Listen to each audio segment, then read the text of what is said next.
We're starting Peirush Halacha Aleph. Hatoiva Atzvun Tzadikim. The goodness that's hidden for tzadikim who chaye ho'olam habo. That is the life in the world to come. So let's go down to the Peirush. This is a long halacha, and we're going to learn about what is the reward of tzadikim, what is the punishment for Rishoyim. When the Rambam says, the Ramban, on the words of the Rambam, he explains what is chorus, and the shiur of Rambam with Gehenim and the punishment of chorus. Aleph, Hatoiva Atzvun Tzadikim. The goodness which is set aside for tzadikim is in the world to come. As we find in Tehillim, Morav Tuvcha, Tehillim 31:20. What is your greatness? Asher tzafanta le'reicha, which you have hidden for those who fear you. The good and the schar which you have hidden lo'olam habo. And v'heim ha'chaim she'ein imoen movis. This is life which is eternal. V'hatoiva she'ein imo ro, and its goodness which has no aspect of evil, of negativism to it. Hu she'kosav b'Torah. This is what's written in the Torah. When it comes to shiur HaKen, in Dvarim 22:7, l'man yitav loch, so that it should be good for you. V'rachtu yomim, you should live long. Mipi hashmua lamdu, we have an accepted translation meaning, l'man yitav loch lo'olam shekula toiv. It should be good for you in a world which is always good. V'rachtu yomim, and you shall have long life, lo'olam shekula oroch, in a world that is always there. This is referring to the world to come. And so you find Hilchos Talmud Torah. Ma'ala Gedola is a very great level. So for someone who works and makes his own money. And Minas Chassidim Rishonim was to do so. And that's how they were zeicha to their kavod, to their honor, and their teva in this world and the world to come. As it says in Tehillim, Yegiya kapecha ki seichel, in Tehillim 1:28, if the work of your hands you eat, meaning you ki ashecha v'toivloch, then you're very well off. Ashecha b'olam hazeh v'toivloch v'olam habo, both in this world and the world to come, in a world that's always good. And we find this in Kedushin 39b in the price of Rabbi Yaakov. Now the Rambam continues in the Peirush here. We say schar tzadikim is to this future goodness, and there is in this world. Upiroyin, the punishment of Rishoyim is that they do not merit life, but they are cut off and they die. And anyone who's doesn't merit this type of a life of olam habo, hu ha'meisha in a chayil olam. This is the dead person who does not live with chiyas ha'meisem. Ela nichis b'rishoy. He will be cut off in his evil. Ve'ibed kibehema. He's lost like an animal, and that's nothing will be left of him. V'zeu ikoris hikora akosav b'Torah. This is the chorus that's mentioned in the Torah, Shinam, as it says, by Yaleinu, by Midbar 15:31. He chorus to chorus hanefesh ahi, that he shall be cut off that soul. Avoina boy, its sin is within it. Mipi hashmua lamdu, we have an accepted translation that this means the double language. He chorus b'olam hazeh, he cut off in this world. He chorus on our boy, he will be cut off in the world to come, meaning that nefesh that's separated from the goof in this world does not merit chayil habo. Even in the world to come, it's cut off.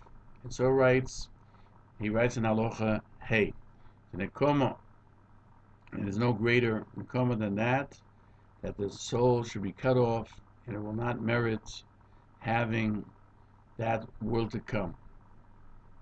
In Perek Tes Halacha Aleph, the Gesed Mishnah cites Sanhedrin 64b, and he infers from his words that the punishment of the Rasha that sins is cutting off his soul from the Olam Haba that goes to be lost. But he asks a question that that's not what it says in the Torah, and we don't find it by our rabbis. The Torah did not require chorus only in certain specific sins. Furthermore, if the only punishment is chorus, then there's no this differentiation being between someone who has already committed one chorus, for example, he ate chalev once, or somebody who denies HaKadosh Baruch Hu and murders, and the logic dictates that he who sins more should be punished more so. The Bia Ramban explains what the Rambam means Einish Koros. The Kesef Mishnah and Agos Maimonides explain that according to the Ramban, who writes in Sha'ar Gmul, that we have to be careful to explain what the Rambam said. That he writes the punishment for a person who has to get chorus chas v'sholom is that his soul will be cut off. Somebody who sees this, his heart beats. Maybe the Rambam meant to say that there's no punishment or torment to a person who sins, and he will not receive hurt the way others would think so. That they say there's no schar v'oinish, there's no reward and punishment. But what he means to say is that chorus is in addition to those punishments which are in Gehenna, and it's a greater loss and greater punishment. That losing the soul is the greatest enjoyment that a person has in the world to come, from when the soul was pure. That when a person is created, his soul is pure.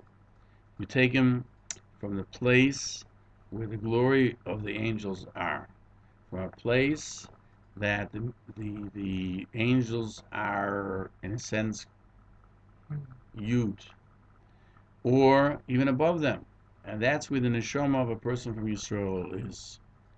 And that's the schus tzadikim, their level. And once they can't get back there, the loss is tragic. At a time, the soul of a person is greater even than the angels. And that's what the Ari writes, that the whole souls of Jews come from Itaras Kisi HaKavod, which is higher than the souls of Malachim. Even though the Rambam didn't say this in this concept of Nefesh, that it will come to fruition after punishment, judgment, and suffering. There is a proof. There is to say that he meant it, because he writes in Perek Gimel, Halacha involved, that all the Rishonim that have all the sinners that have many sins, they are judged according to their sins, but they have a portion to the world to come. However, those that don't have a portion of the world to come are cut off and lost and are judged according to the greatness of their wickedness. So we see that there's a difference between those who receive a judgment of krisus chas v'sholom, have no portion in the world to come, and those who are punished with affliction, even if it's affliction of Gehenna, but the loss of chorus is greater. Agos Maimonides brings another proof that this is the thought of the Rambam as well. In Perek Vav Halacha Aleph, there are sins that it would seem that you pay him for his sins in this world, in his physical body, or in his loss of money, or Le'aleinu, he loses his children. And there are sins that the Din says that you pay him more, he is punished in the world to come. And in this world he lives a life and there are sins that is punished both in this world and the world to come. So you see that there's always a punishment in the world to come, even to those that have life in this world, and they don't get chorus. So therefore, chorus must be a greater magnitude. Furthermore, the Agos Maimonides argues, can one then say that according to the Rambam, there's no difference between someone who served idol worship his whole life, he worshipped idols, or somebody who transgressed one time he ate chaylev. Both of these have chorus as well, or somebody who one time he did something of chorus, or somebody who was a Russia and he worshipped idols all his life. Obviously, there must be a difference in punishment, but it's known and clear that everything is not that simple, and anyone who wants to say that the Rambam meant to say otherwise, he should illuminate his eyes in Torah and find that the Rambam is explaining exactly the way it is. In the Peirush we find on the Gilyon Rambam, and he writes, it's written in the name of the Ramban, that since that ultimately one goes to Gehenna, we have to explain what is Gehenna. What is hell in English? Umau, what is the judgment which is there, and how is it judged? And if you say that the punishment comes to the person's physical being after he dies, it's very hard. Person's body is like a stone. How will the body get into Gehenna? And the body of the righteous, how do they get into Gan Eden? They're buried in a tomb, or however they may be hidden in houses or in a casket. And if you burn it with lime, it won't feel anything. Certainly, the punishment is to the soul, and it's referring to the ultimate soul. What's the punishment that he receives? The soul is not a physical body. It doesn't have physical substance, and therefore we can't grab hold of it. You can't burn it, and you can't say that the only punishment for it is that it should disappear from existence. That's what the apostates say, and it says in Kehelas, Ki ein das v'chochma, there is no knowledge or wisdom or reckoning in Sheol, is another language for Gehenna, where you ultimately will end up. That the Yetzer Hara tells a person that there's no reckoning there. Yeah, you lost anyway. There's no difference in what level you'll get, whether it'll turn the heat on to 1,000 degrees Fahrenheit or 2,000. There's no difference. So once you're lost, you're lost. Also, in Menachos, we find in 99b, they mention the punishment of Gehenna. On the posting it says, and he also sitcho, that means that you were saved from Gehenna, whose mouth is thin. And if you'll say all of it is thin, that all of Gehenna is thin, meaning a very tight place, Talmud Loimet says Hamek Hirchiv, he widened it, that at the end it is wide.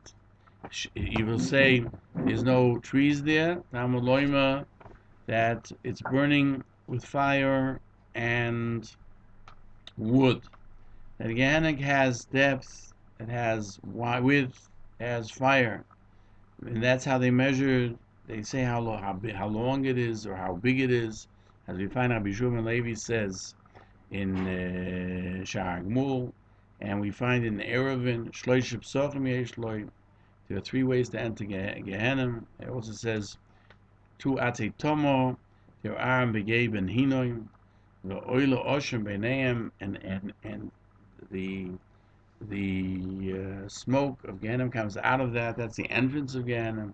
And also we find in the Brisa, in Boti Midrashos, that Shiva Makoimis, there are 7 different levels, one below the other, in Gehenna. And Gehenna, Shari Moves, the Tzalmoves, that's 3, with the Dayovon, 4, Beroshachas, 5, Avodoin is 6, Ushoil. Shoil is the ultimate, and the lowest one is Arko. And there are certain specific angels whose job is to torment the person, or beat him up, and they place the Rishoyim under a river of fire. Now remember, we're talking about the soul, which comes out Mikisi HaKovod. So as it says in Yirmiyahu, behold, here is the Sa'ara, the wrath, the storm of Hashem, Chemo Yotzo. His anger has gone out, and this storm falls on the heads of the Rishonim. We find Birkei Rebbe in the 2nd day of creation, HaKadosh Baruch Hu created the Rakia and the Malachim, and the Eish, Bos of Adom, which is the physical fire that we know about, the Eish Gehenna, which is a separate type of fire. It's a spiritual concept. For Rakia Sha'al Hoshei HaChayis, and the Rakia which is found on top of the celestial beings. Now, Amina, we say that it's forbidden on Shabbos to put something into the waters of Tveria, because it's considered like fire. It comes out, the sulfur springs come out of the ground because they pass over Gehenna. I should point out that there's a concept of Gehenna, a temporal Gehenna as well as a heavenly Gehenna. Then the Peirush continues. This is what we know from our rabbis. HaKadosh Baruch Hu created the souls of tzaddikim, and without Sophic, they are spirit which is very clean and very dako, very and fine. But it's not like the physical being that has an end to it or a boundary, and he is bounded just as every physical thing is, and it's not caught together like other spirits which are caught in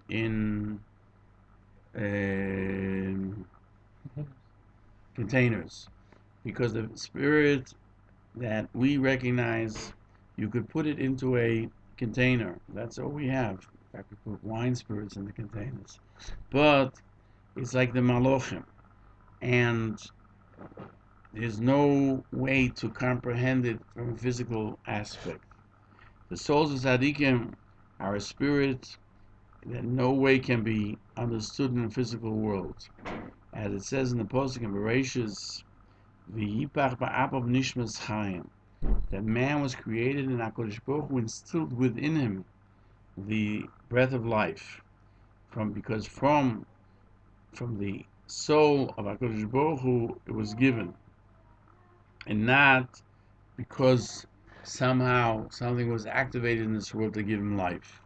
As the Rambam explains in Chumash, because he blew into him life, to tell you that it doesn't come from the 4 elements of which the world is created: fire, water, wind, and earth, which is the essence of fish and animals, and it doesn't come from intelligence of the Malachim.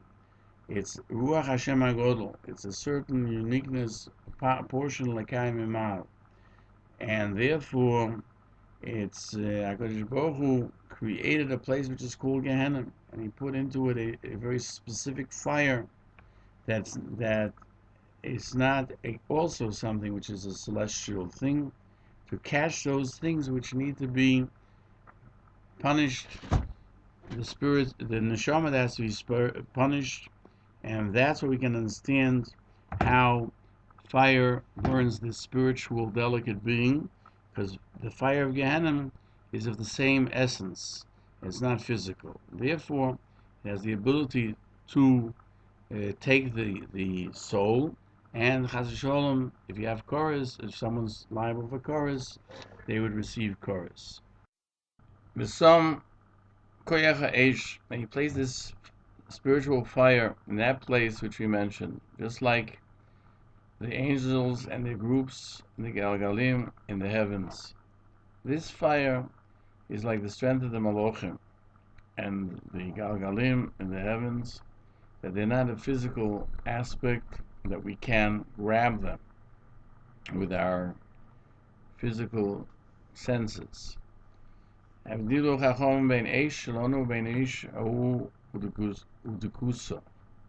Chachamim made a separation between that fire and the fire that we are familiar with and its uniqueness.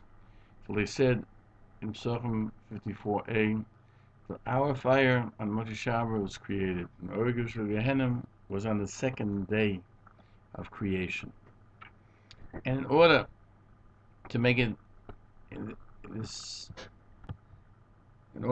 so fine, it was created in the second day than when the angels were created. Because what was created in the first day is very, very close to the origin, meaning HaKadosh Baruch Hu, which is even more than that which is created in the second day. The first day, all the foundations of creation, that means the upper heavens, which is closer to where all existence comes from, from Hashem, who created the world from nothing, and the creations that were done on the second day are more spiritual than that which were created in the third day. Some of our rabbis teach us the uniqueness of the fire of Gehenna is that it goes from the Kisei HaKovod. As Chazal tell us, the Eish Gehenna is a river of fire which comes out of the Kisei HaKovod. And so we find the posuk in Yeshayahu, it says Eish HaGehenna, Nishmas Hashem Kenachal Gofriz Boar Bo. The soul of Hashem, soul of man, is like the stream of sulfur burns in it. As it says, when in the creation of the soul, V'yivach ba'abav nishmas chayim, HaKadosh Baruch Hu blew into his nostrils the breath of life, and just like the soul, HaKadosh Baruch Hu blew into the man, is from HaKadosh Baruch Hu, from under the Kisei HaKovod, and not from anything else. So too the fire of Gehenna comes from there, and it has no relationship to the fire that we're familiar with. In Peirush HaMeir, it mentions that when man was expelled from Gan Eden, it says the HaKadosh Baruch Hu placed there the Kruvim. Mikedem, that means prior to Gan Eden. The Malachim were created before Gan Eden. As it says in Yechezkel, He hachayu asher isi tachas alikei Yisrael, that this is the creature that I saw under Hashem, as close as you can get. In the river of Kva, and I knew that these were the cherubim. That means that Malachim are Kruvim.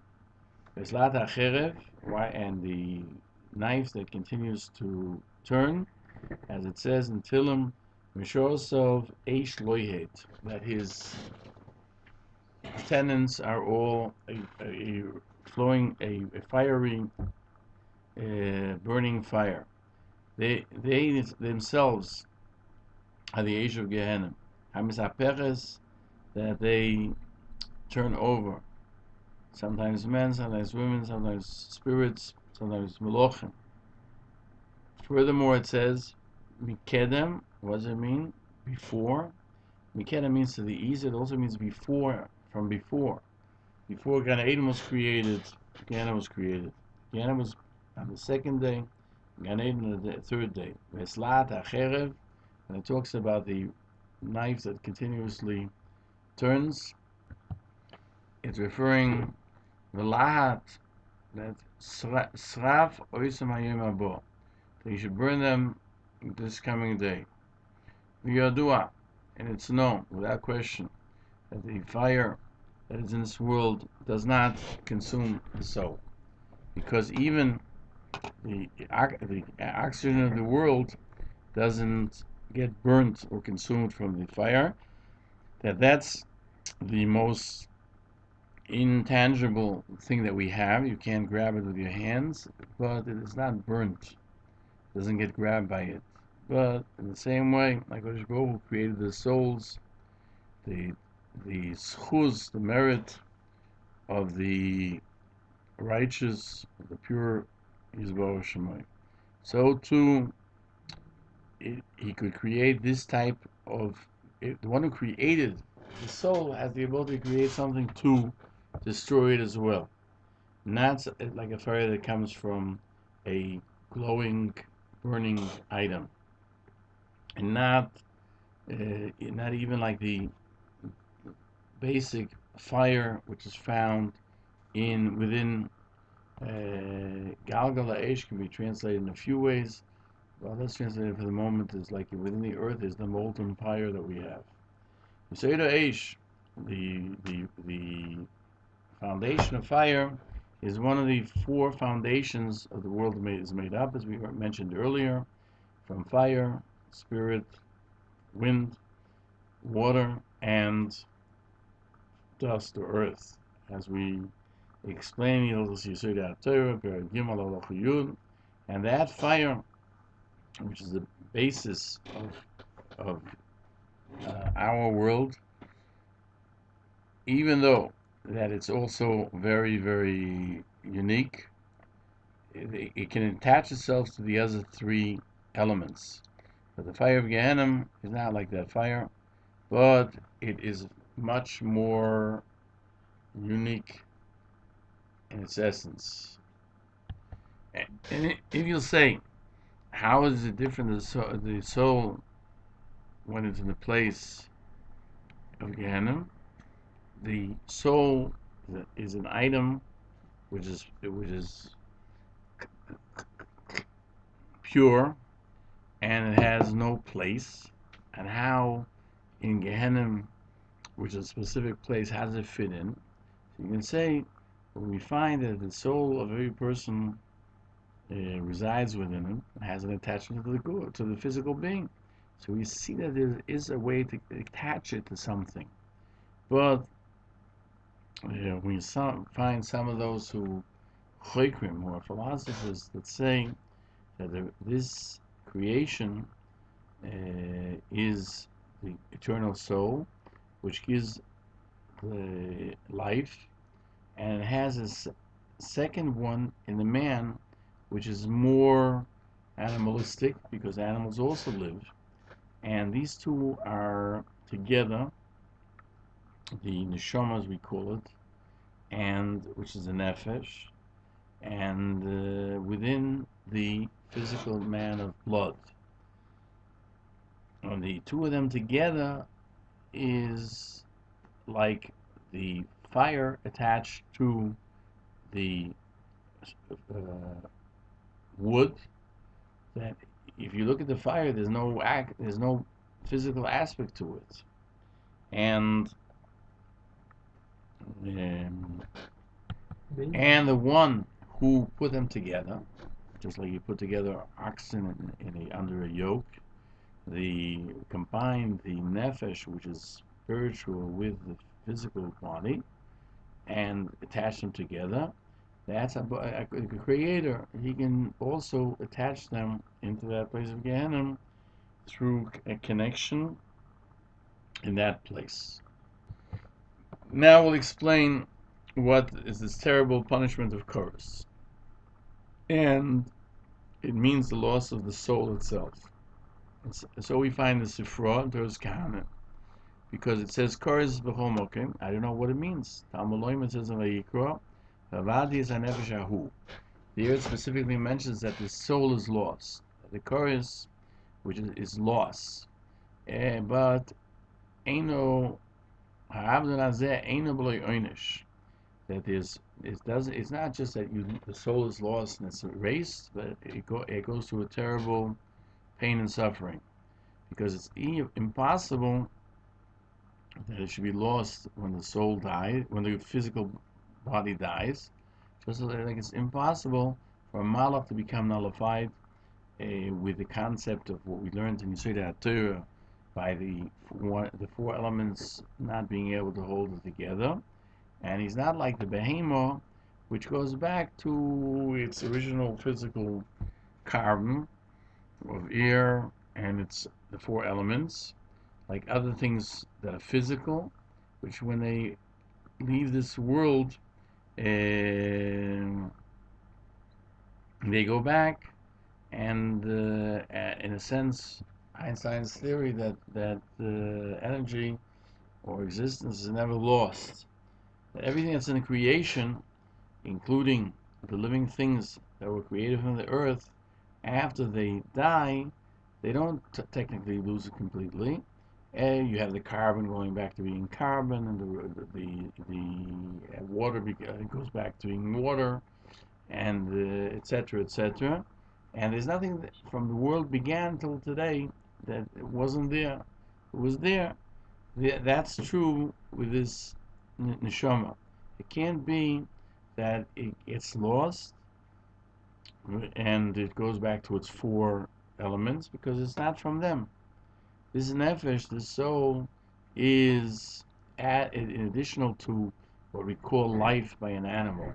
And if when a person dies, he would go back to his elements like the other creatures, then he wouldn't be punished at all. What kind of a punishment is that? Of Korus, but the actualness of Korus, Rahman al is that he has to you get him for 12 months. Everyone to the measure that he earns, so to speak. And after 12 months, the neshama is totally burnt. If he has to stay there for that whole period of time, and it becomes like dust in our concepts, that it doesn't have any form to it. And what Hashem Yisborach is the Ruach Hanocha V'Rotzen, that since it's punished, then there's a special spirit that goes over it from HaKadosh Baruch Hu, and he takes these ashes, even of the most unjust of people, who are worthy of having an Olam Haba, and he places that under the feet of the Ragged Tzaddikim in Gan Eden, as it says that it's a level which is below that of the Tzaddikim, and there's no more tsar, but they don't get reward, and that is the loss that they are there. Those that are attached to Tzaddikim, according to Chassidus, Tzaddikim work to, in a sense, resurrect them to be able to have part of Gan Eden. And those Beinanim, for example, who are those middle people in the middle, not righteous, not wicked, that didn't do a positive commandment, they elevate themselves. This is brought down in Rosh Hashanah. Rashi explains they cry and they go up to another level where they do have oneg, comfort, and rest. Delight and rest, but not like the tzaddikim. And the Rishonim, who are terrible Rishonim, they are judged for generations, not just for 12 months. HaKadosh Baruch Hu wants them to exist because that's also was Hashem. And He judges them with tzar that doesn't stop, even though Eish HaGehenim could destroy them, as we mentioned before. But others receive menucha by being offered by the tzaddikim. But the Rishonim, Hagmurim, who have a terrible punishment, HaKadosh Baruch Hu keeps their soul in torment. The Eish of Gehenim should not destroy them, as it says in Shayor, that their essence will not cease and their burning will never be put out. And don't think that somebody whose punishment is that his soul is consumed is greater than somebody whose soul is not consumed and is existing, but meaning that with this regard, concept of pain, it's better for a person not to be in pain, in excruciating pain, which one cannot function within, then he should be have extended life. And this oynish comes immediately after death, because as soon as this terrible Russian dies, his soul is attached to this fire, and there goes to Hardino, which comes out of Kisei HaKovod, which is the strength of all the fires, and he goes to Gehenim, and the nefesh goes with it, and it goes down there. Similarly, to all of creation, that everything goes back to its essence, from where it was created, and this soul, it goes back to the fire, whether at the beginning, at the end, and he wants to attach himself continuously, like everything else which wants to go back to its source, so it seeks out its source to have its attachment in the upper worlds. And however, the sins and the terrible things that he did, which separate him from his creator, hold him back from being able to do so, to be attached to those upper Yesodis, and therefore he is continuously attached to Eish HaGehenim, and the thought of the nefesh, which cannot be attached to HaKadosh Baruch Hu, is Yisurim Gedolim, Tzar Gadol, a very great pain, which has no end to it, besides the Tzar of Gehenim. That's what chorus is.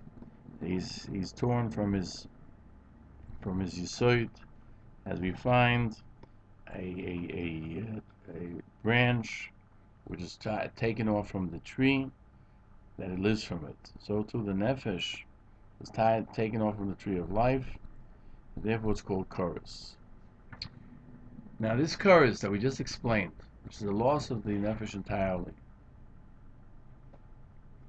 that by all that a Machayev creases, that tzaddik is not in the Chayev creases that a tzaddik agomo that suddenly did something terrible, it should be lost forever, but it rather means that somebody whose merits outweigh his sins, and he has in his sins within them chorus, then he's punished in his lifetime. He dies young. So Chazal tell us, if he dies under the age of 50, that's chorus. Therefore it says, V'nichos ha'ish ahi mi amov. 50 may include all the years of 50 to 59, and when he dies, that is because of his merits, he receives a portion that he should get in Gan Eden, but his soul will not be eternally lost. However, somebody whose sins are greater than his merits, and he also has chorus, then even after death, he is judged for that chorus. That's why the Posuk says, "V'nichuso hanefesh ahi," That the soul itself is lost. Furthermore, the difference between chorus and other transgressions is that his physical being is no longer has a right to this world or the world to come. And these are those who have converted or who deny HaKadosh Baruch Hu, which are mentioned in the Mishnah and Sanhedrin, in the Rambam, Perek Gimel Yudalad, that says Ikoris. That's what the Hacham learned in the Sifri. Even though there is somebody who denies HaKadosh Baruch Hu, they even live a long time in this world, but that's because of the reward for his mitzvahs that he did. Because HaKadosh Baruch Hu wants to have a Rachmanas and somebody who does good, and he gives him his schar to live longer, then he should be able to do tshuva as well. But if he doesn't take the opportunity, then it tells us that he is punished. Just as it says by a mitzri, that we have to reckon the goodness that we received in the land when we did live there, when there were good times, even though they enslaved us, we have to have Hakaras HaTov for them. So to HaKadosh Baruch Hu has Hakaras HaTov for the good deeds that a person does. But the Ramban writes that Einish Koros who's under the age of 50 is a machlokes, and there are those who hold that it's 60 years old.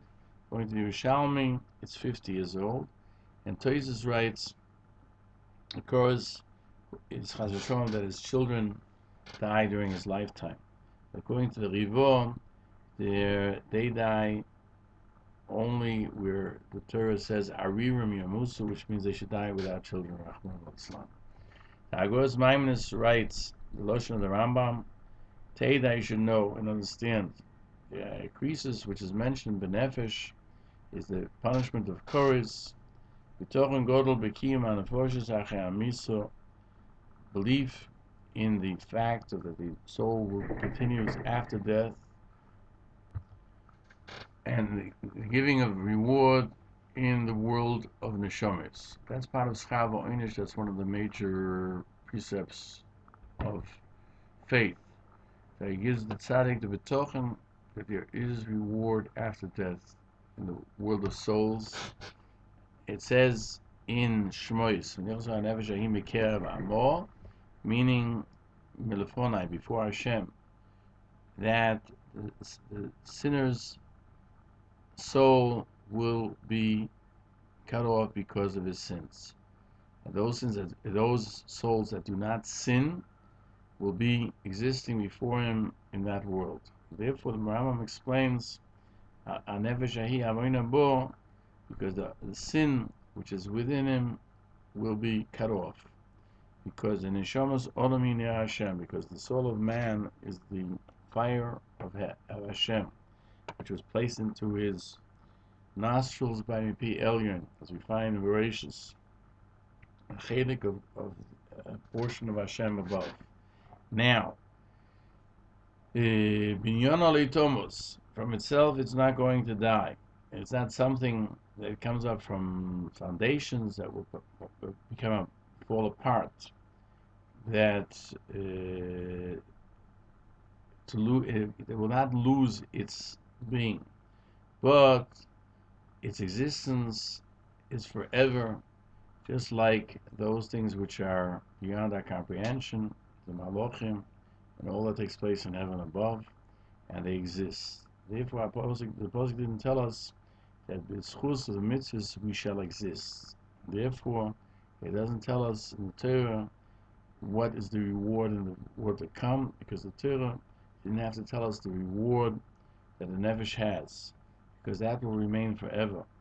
But it tells you about the punishment for sins, to tell you to try to comprehend it. You shouldn't have to come to that situation. Like a branch that's cut off from its tree and loses its life, so too the soul with its sins is cut off from the tree of life, which is HaKadosh Baruch Hu, as Chazal tell us, Mikerav Amor, meaning that he has no connection to those who go in the sin, the tzaddikim, which are considered the nation of God, and the neshamas of those tzaddikim remain forever. The Rambam continues. I already explained that all of the goals and what we wish to attain, which is the Torah, is the Avtocha, is the guarantee, all of them are above the natural order of things. Therefore, you have to be careful in this world, in chorus, which is something which is beyond our comprehension, and that one should not think that he is eligible and that he will get reward, and it's naturally so. The Torah didn't have to say it. The Torah just tells us those things which are above human ken, that the Gehenna and punishment where we have no comprehension of. Whereas goodness, we can think about and understand that there will come the falling of Geshem. It says that there's the rain of life that HaKadosh Baruch Hu will bring about, which is a miraculous one. And this is all the words of the Rambam in trying to explain what is in the world to come. And we have completed Halacha